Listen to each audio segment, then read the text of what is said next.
ఇది చూడండి, పర్ఫెక్ట్. అసలైంది కాదు, షో పీస్ ఇది. ఇంకా ఇదో ప్రకృతి సౌందర్యం. ప్రతి టమోటా వేరు సైజుల్లో, కలర్లో, కానీ టేస్ట్లో పర్ఫెక్ట్.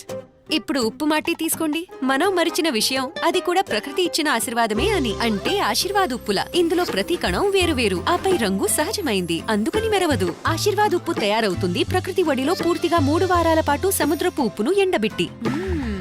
ఆశీర్వాద్ ఉప్పు తోడైతే భోజనంలో లభిస్తుంది అసలైన రుచి. From ITC.